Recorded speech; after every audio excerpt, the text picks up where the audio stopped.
हम इंसानों का एक बहुत ही अजीब सा प्रॉब्लम है। जब जब जो हमारे पास होता है उसकी हमें वैल्यू नहीं होती है, कदर नहीं होती है, उसका इंपॉर्टेंस हम समझ नहीं पाते। जब वो हमसे दूर चला जाता है, या फिर कह सकते हैं कि कुछ केसेस में जब वो हमसे हमेशा के लिए दूर चला जाता है, तब हमें उसकी वैल्यू पता चलती है, हमें उसकी कदर होने लगती है, उसका इंपॉर्टेंस हमें पता चलता है। फिर हम पछताते हैं, याद करते हैं, रोते हैं, लेकिन उस पछतावे का कोई मतलब नहीं रहता है, क्योंकि वो वक्त गुजर गया होता है, वो वक्त चला गया होता है। और सबसे बलवान होता है वक्त, जिसके आगे किसी की नहीं चलती है। तो आज की कहानी भी कुछ ऐसी ही है। कहानी है पूजा की। पूजा एक बहुत ही खूबसूरत सी, क्यूट सी लड़की है, मैरिड है, 4 साल हुए शादी को। आज उसकी मैरिज एनिवर्सरी है।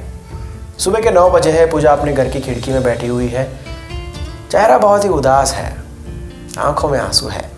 आप सोच रहे होंगे कि ऐसे दिन में कौन ऐसे रहता है, लेकिन हुआ कुछ ऐसा है। पूजा के हस्बैंड का नाम है आदित्य। आदित्य रोज की तरह सुबह उठ के ऑफिस चला गया है। उसको याद भी नहीं है कि आज मैरिज एनिवर्सरी है इन लोगों की। तो पूजा को बहुत दुख हुआ इस बात का। पूजा ये बैठे बैठे याद कर रही है कि शादी से पहले जब हम सिर्फ गर्लफ्रेंड बॉयफ्रेंड थे तो कितना अच्छा था। पता नहीं दिन में कितनी बार हम एक दूसरे को आई लव यू बोलते थे, कितनी बार हक करते थे, हाथों में हाथ डालकर घूमते रहते थे, कितनी सारी बातें करते थे। जब अलग होते थे तो फ़ोन पर घंटों तक बातें रहती थी। आज हम साथ में रहते हैं, लेकिन कहने के लिए साथ हैं। आदित्य कितना बदल गया है। वो मुझसे ठीक से बात भी नहीं करता। पता नहीं मुझे कब हक किया होगा उसने। और आज की बात करें तो आज तो कम से कम उसे याद रखना चाहिए ये दिन। आज एक दिन वो मेरे लिए छुट्टी नहीं कर सकता है। वही पुराने दिनों को याद करके पूजा रो रही होती है। ऐसे में डोरबेल बजता है। पूजा जाती है, दरवाज़ा खोलती है, देखती है कि सामने आदित्य खड़ा है। पूजा सरप्राइज हो जाती है कि ऐसे कैसे हो सकता है। अभी 2 मिनट पहले इसको मैं याद कर रही थी, सोच रही थी कि ये कहीं से भाग के मेरे पास आ जाए, और सच में आ गया। और लग रहा है कि ये भाग के ही आया है। आदित्य कहता है कि I am so sorry darling, मैं भूल गया था, मैं बहुत ही गंदा इंसान हूँ, बहुत ही बुरा इंसान हूँ, हैप्पी मैरिज एनिवर्सरी। ऐसा कह के वो टाइट वाला हक कर लेता है, बोलते रहता है कि आई एम सो सॉरी, देखो मैं तुम्हारे लिए फूल भी नहीं ला पाया, मैं बहुत ही भाग के आया हूँ, पता नहीं रास्ते में क्या क्या हुआ, सब बातें बताऊंगा, लेकिन अभी हम रेस्टोरेंट में जाएंगे, तुम्हारे लिए केक कटेंगे, बहुत सारा एंजॉय करेंगे, जल्दी से रेडी हो जाओ। पूजा कुछ बोले उससे पहले घर के लैंडलाइन पर फोन आता है। पूजा फोन उठाने जाती है, फोन उठाती है, कहती है कि हेलो, आप कौन? सामने से आवाज़ आती है कि आप मिसिस पूजा चोपड़ा बोल रही है मैम। पूजा कहते हैं कि यस बोलिए। वो कहते हैं कि मैं आपके एरिया के पुलिस स्टेशन से बोल रहा हूँ, इंस्पेक्टर प्रधान, और एक बुरी खबर है मैम। ऐसा है कि आपके हस्बैंड की डेथ हो चुकी है, तो आपको हॉस्पिटल आना पड़ेगा। एक्चुअली ट्रेन से एक्सीडेंट हुआ है शायद इनका, पटरी क्रॉस करते वक्त। तो आप मैम हॉस्पिटल आ जाइए और कुछ फॉर्मेलिटीज़ है पूरी कर लीजिए, तो हम आगे प्रोसेस कर पाए और बॉडी को पोस्टमार्टम के लिए भेज पाए। आई कैन अंडरस्टैंड, आपकी कंडीशन में समझ सकता हूँ। अगर आप खुद नहीं आ सकती है मैम तो मैं गाड़ी भेज सकता हूँ, आप बताइए क्या करना है। पूजा कहते हैं कि आप क्या बात कर रहे हैं सर, मेरा हस्बैंड मेरे घर में है और अभी 2 मिनट पहले मेरी उनसे बात हुई है, और ऐसी खबर आप देने से पहले एटलीस्ट नंबर तो चेक कर लीजिए, आप किसको फ़ोन कर रहे हैं। सामने से आवाज़ आती है कि मैम मैं आपकी दिलो दिमाग की कंडीशन को समझ सकता हूँ, आई कैन अंडरस्टैंड, कोई बात नहीं, लेकिन हॉस्पिटल तो आना पड़ेगा मैम। आप बताइए गाड़ी भेजूँ मैं? पूजा कहते हैं कि आपको समझ में नहीं आ रहा है मैं क्या बोल रही हूँ आपको।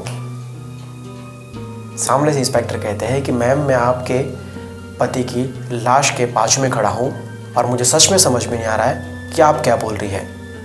किससे मिली आप 2 मिनट पहले? मुझे सच में समझ में नहीं आ रहा है। पूजा के हाथ से फोन गिर जाता है। वो पीछे मुड़ के देखती है कि दरवाज़ा बंद है, वहाँ पर कोई भी नहीं है, दरवाज़ा अंदर से लॉक भी है, मतलब वहाँ पर कोई था ही नहीं पहले। तो अभी 2 मिनट पहले जो उससे मिला वो कौन था? क्या वो आदित्य की आत्मा थी? पूजा के दिमाग में हजारों ख्याल एक साथ में आने लगते हैं। वो जोर जोर से रोना शुरू कर देती है। उसका दिमाग उसको बहुत सारी बातें समझा रहा होता है कि हाँ, जब किसी की मृत्यु हो जाती है ऐसे, तब वो उसकी आत्मा उसके चाहने वालों तक खींच चली जाती है। बहुत सारी बातें उसके दिमाग में चल रही होती है, वो ज़ोर ज़ोर से रो रही होती है, उसका मन कर रहा होता है कि वो ऊपर वाले से चिल्ला कर गला फाड़ कर कहे कि मुझे एक चांस दे दो, ऐसा नहीं हो सकता, ऐसा नहीं हो सकता है, आप मेरे साथ ऐसा नहीं कर सकते हो। मैं वादा करती हूँ आपसे कि मैं कभी भी आदित्य से झगड़ा नहीं करूँगी, मैं कभी भी उसको तंग नहीं करूँगी, मुझे कोई कंप्लेंट नहीं है, मैं बहुत प्यार करती हूँ उसे। वो भाग कर जाती है घर के मंदिर वाले रूम पे, वहाँ पर जाकर हाथ जोड़ती है, बहुत रोती है कि आप ऐसा मत कीजिए मेरे साथ, मैं आपसे वादा करती हूँ, आप जो सज़ा देना चाहे आप दे दीजिए मुझे, लेकिन आदित्य को मुझसे नहीं मत छीनिए आप, मैं कभी भी उसको तंग नहीं करूँगी, मुझे कोई प्रॉब्लम नहीं है, मुझे कोई शिकायत नहीं है।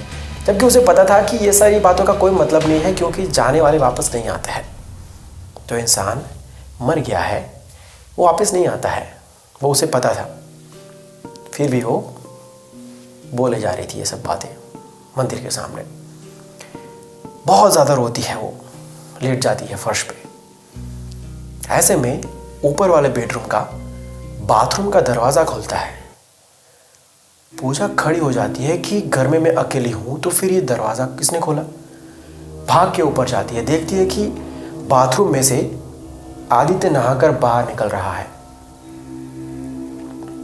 पूजा वॉज शॉक्ड कि ये हो क्या रहा है। पूजा डरी हुई भी है, सहमी हुई भी है, उसको अभी भी समझ में नहीं आ रहा है कि हो क्या रहा है। आदित्य उसको देखकर कहता है कि क्या हुआ पूजा, इतनी शॉक क्यों हो, यकीन नहीं हो रहा है मैं तुम्हारे सामने खड़ा हूं, छू कर देखो। अरे मैं सच में जॉब से भाग के आया हूं यार, तुम तो ऐसे देख रही हो जैसे मैं सामने हो ही नहीं, मैं बॉस को बिना बताए आया हूं, और तुम रो क्यों रही हो, किसका फोन था ये। पूजा वॉज ब्लैंक, वो आंख का पलक भी नहीं झपका रही है। उसको अभी भी समझ में नहीं आ रहा है कि मैं किससे बात कर रही हूं, ये आदित्य है या। आदित्य उसके पास जाता है, उसको पूरा झंझोड़ देता है, बोलता है कि क्या हुआ बताओगी अब। पूजा उसको टाइट वाला हक कर लेती है, बहुत रोती है, कहती है कि I am so sorry, I love you, मैं तुमसे कभी झगड़ा नहीं करूँगी, कभी तुमको तंग नहीं करूँगी, अब बस मुझे छोड़कर कभी मत जाना, मैं तुम्हारे बिना नहीं रह सकती हूँ, मैं सब कुछ एडजस्ट कर लूँगी। मैं छोटी छोटी बातों में तुमसे झगड़ा करती हूँ और शायद मेरी वजह से ही हमारा रिलेशन बहुत ही अजीब सा हो गया है। मैं हर चीज़ में तुमको पूछती रहती हूँ, ये वो सब बोलती रहती है। आदित्य कहता है कि मुझे बताओगे कि क्या हुआ है, लेकिन पूजा कहती है कि पुलिस स्टेशन से फ़ोन आया था और कह रहे थे कि